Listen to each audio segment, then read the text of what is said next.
La rénovation de la piscine du cégep de la Pocatière sera plus coûteuse que prévu. Persévérance et excellence célébrées au cégep de Lévis. La place de l'Expo de retour pour une 4e saison à Saint-Pascal.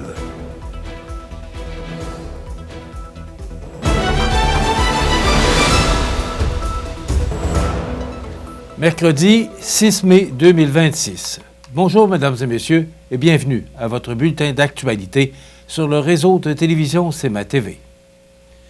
Comme annoncé dans notre bulletin d'information d'hier, Québec allonge 8,9 millions de dollars pour la réfection de la piscine du cégep de la Pocatière. Cette annonce a été faite lundi avant-midi à l'occasion d'une conférence de presse au cégep de la Pocatière où notre reporter Gérald Beaulieu était sur place. Voici son reportage. Le cégep de la Pocatière confirme que le processus d'appel d'offres pour la rénovation de la piscine régionale est maintenant complété. C'est l'entreprise Construction Citadelle basée à Québec qui a obtenu le mandat s'étant classé conforme et plus bas soumissionnaire. Nous avons également appris lors du point de presse qu'un financement supplémentaire s'avérait nécessaire par rapport aux prévisions. En effet, à la suite de l'ouverture des soumissions, le coût du projet est désormais évalué à 14,8 millions, soit 3,8 millions de plus que l'estimation récente s'élevant à 11,4 millions. Des discussions de dernière minute ont permis d'atteindre le montant global. Le député de la circonscription de Côte-du-Sud, Mathieu Rivet, et le directeur général du cégep, Steve Gignac, se sont montrés rassurants en faisant le point sur la situation. Mais on croyait qu'aujourd'hui, c'était essentiel de pouvoir le préciser les éléments du montage financier et de démontrer comment le gouvernement du Québec a pu accompagner et travailler main dans la main avec le cégep. M. Gignac décrit le contexte et l'apport complémentaire du gouvernement du Québec. Quand on a ouvert les soumissions, on était à 11 144 000. On était près du plafond qu'on avait. Donc, de ce côté-là, il a fallu se retourner de bord et puis avoir des discussions sérieuses. Et l'échec n'était pas une option. Retourner vers la communauté pour dire que ça prend un effort supplémentaire n'était pas une option. Et fallait trouver une solution. On avait une fenêtre pour réaliser nos travaux qu'on veut respecter et c'est début juin. Plus le temps passe, on le sait, plus il peut y avoir de la surchauffe. C'était essentiel pour le cégep de partir en travaux des jours.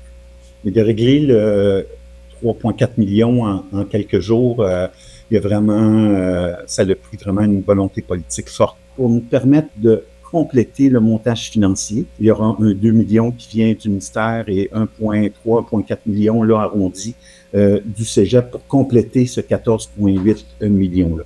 Comment s'explique cette augmentation? Cette augmentation-là s'explique par, le plus bas soumissionnaire à 11 144 000 et s'ajoute à cela tous les frais d'ingénierie, d'architecture et de consolidation de la structure, ainsi que les frais de contingence, la partie des taxes que le cégep ne récupère pas. Que dire de ce dénouement tant attendu? C'est quand même une étape très importante ce matin. Je vous rappelle que la piscine est fermée complètement. Il n'y a plus d'eau dans cette piscine-là depuis mai 2023. Moi, je me réjouis là, vraiment aujourd'hui à cette annonce importante pour notre milieu, pour la MRC de Lillet, pour la MRC de Kamouraska et l'ensemble de la population. Et que réserve l'avenir?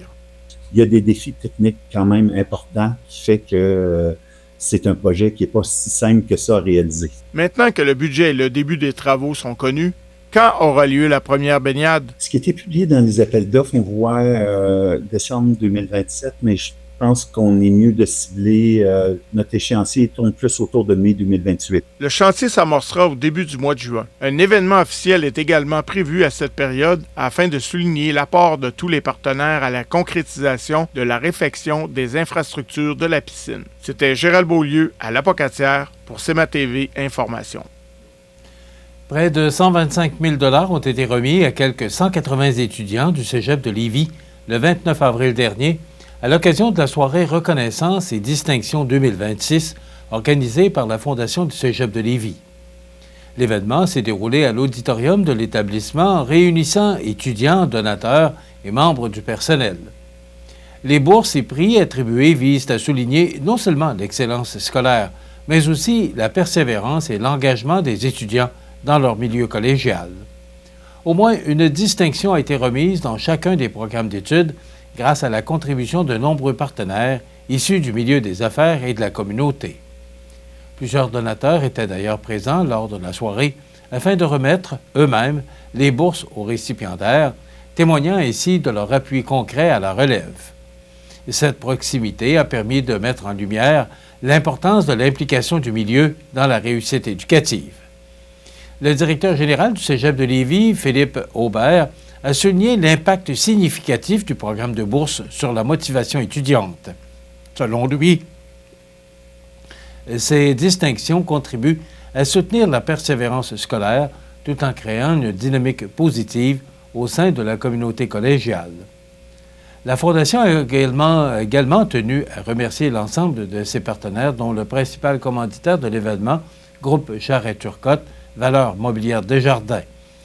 Leur engagement permet de maintenir un programme de bourse important année après année. Par cette initiative, la Fondation et le Cégep réaffirment leur volonté de reconnaître les efforts et les accomplissements des étudiants tout en favorisant leur réussite et leur épanouissement scolaire. La place de l'Expo reprend vie pour une 4e saison à Saint-Pascal avec une programmation culturelle et gourmande rassembleuse. Tous les détails après la pause. Les beaux jours sont à nos portes et il est temps de penser au pavage de votre stationnement, votre cour. Depuis plus de 60 ans, l'équipe de JRM à Montmagny propose des solutions répondant à vos besoins. 2480937 JRM pour du travail bien fait. Fenplast, c'est le plus important manufacturier de portes et fenêtres au Québec. Un produit recommandé par Protégez-vous au printemps 2024. Vous pensez portes et fenêtres? Passez voir notre équipe à la boutique Fenplast Montmagny au 228 Chemin des Poiriers ou sur fenplast.com.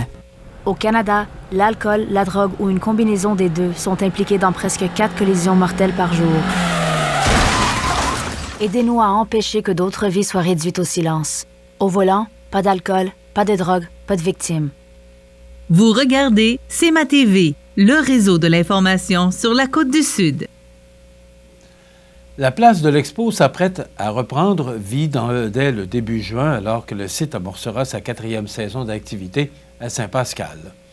Pendant 23 semaines, cet espace, devenu un incontournable du Kamouraska, proposera une programmation agroalimentaire et culturelle axée sur la découverte et le rassemblement. Pensée comme un lieu de rencontre, la place de l'Expo réunit producteurs, transformateurs, restaurateurs, artisans et visiteurs autour d'une même mission, soit celle de valoriser l'achat local. Bien au-delà d'un simple marché, le site se veut un véritable espace de vie où les échanges sont au cœur de l'expérience. Le marché de l'Expo, activité phare de la programmation, se tiendra tous les dimanches de 10h à 14h, du 7 juin au 8 novembre, beau temps, mauvais temps. Cette année, 58 exposants, principalement issus du Kamouraska et des MRC avoisinantes, participeront à l'événement. Chaque semaine, une vingtaine de kiosques seront installés, tant à l'intérieur qu'à l'extérieur. Le coin gourmand sera animé tout l'été par Johnny Moutarde, ajoutant une touche festive et savoureuse au marché. La saison sera également ponctuée de marchés festifs. Tous les détails seront dévoilés au cours des prochaines semaines. En parallèle, l'atelier des Savoirs Desjardins proposera 4 ateliers et une conférence durant les marchés dominicaux. Ces activités, destinées aux petits comme aux grands, seront animées par divers intervenants, dont le Sacré Atelier, le Canton des Roches, Isabelle Massé et Génération Autonome. Les inscriptions ouvriront au cours du mois de mai. 2 jeudis apéros viendront aussi dynamiser la saison estivale les 25 juin et 27 août de 17h à 20h. Au programme, spectacle, bouchées gourmandes et boissons dans une ambiance conviviale. Rappelons que la place de l'Expo, située au 700 rue Taché, a vu le jour en 2023 grâce à une collaboration entre la Société d'agriculture du comté de Kamouraska et la ville de Saint-Pascal avec l'appui financier de Desjardins. La distribution gratuite de compost sera de retour à Montmagny pour une 2e année consécutive au grand plaisir des amateurs de jardinage. L'activité se tiendra le samedi 23 mai prochain de 8h à midi au garage municipal. Cette initiative s'inscrit dans la continuité de la collecte des matières organiques implanté dans le secteur urbain en 2019, puis élargi au secteur rural en 2024. Grâce à l'utilisation du bac brun, les résidus alimentaires et les matières vertes sont désormais valorisés en compost plutôt qu'enfouis. La Ville souligne d'ailleurs la contribution essentielle des citoyens dont la participation permet ce retour à la terre. Sur place, une signalisation guidera les participants afin d'assurer une circulation fluide dans la cour du garage municipal situé au 240 4e Avenue. Les citoyens devront présenter une preuve de résidence excusez-moi, et apporter leurs propres contenants comme des chaudières ou des sacs en papier. Le compost pourra également être chargé directement dans une remorque ou une camionnette. Une limite de 100 litres par adresse est fixée, soit environ 5 chaudières de 5 gallons. L'activité est réservée aux résidents du secteur. Au-delà de l'aspect environnemental, la collecte des matières organiques génère aussi des retombées économiques. Le compostage permet, en effet, de réduire les coûts liés au traitement des déchets, une option moins dispendieuse que l'enfouissement. Cette approche contribue ainsi à diminuer la pression sur la taxation municipale, tout en favorisant une économie circulaire. Depuis près d'un an, la Ville et la MRC mènent également une campagne de sensibilisation visant à encourager l'utilisation du bac brun. L'objectif est de démystifier certaines idées reçues et proposer des solutions simples pour intégrer cette pratique au quotidien.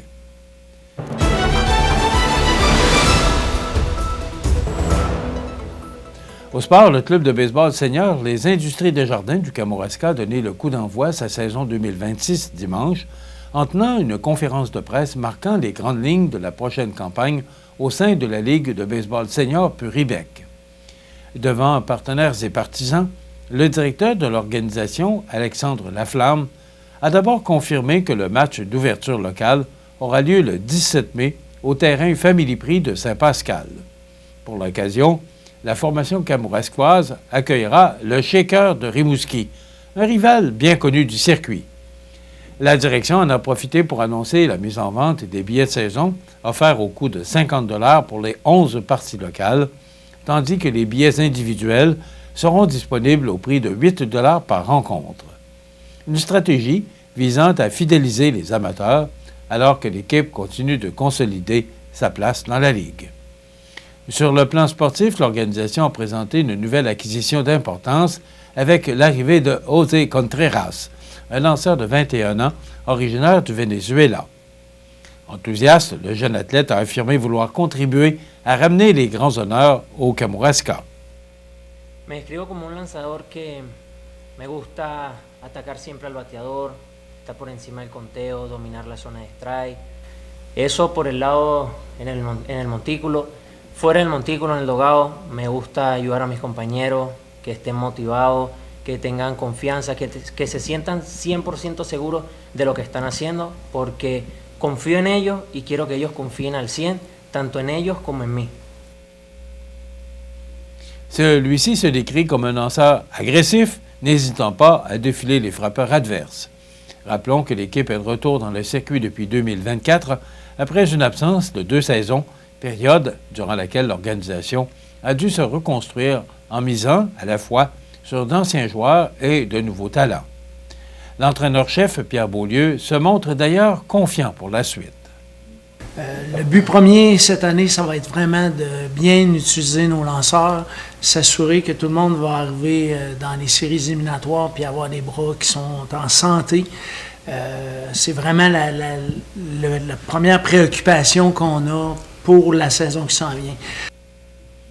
Malgré une formation encore jeune, il estime que le groupe possède le potentiel nécessaire pour rivaliser avec les meilleures équipes du circuit et poursuivre la progression amorcée au cours des dernières saisons.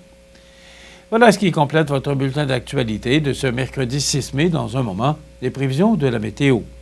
Et le menu de cette émission du 6 mai, dans un moment, vous présente la chronique mensuelle maintenant des Arts de la scène avec Marie-Ève Lamonde. Bien sûr, il y aura des commentaires d'actualité de fin d'émission. Je vous souhaite donc un excellent mercredi à notre antenne.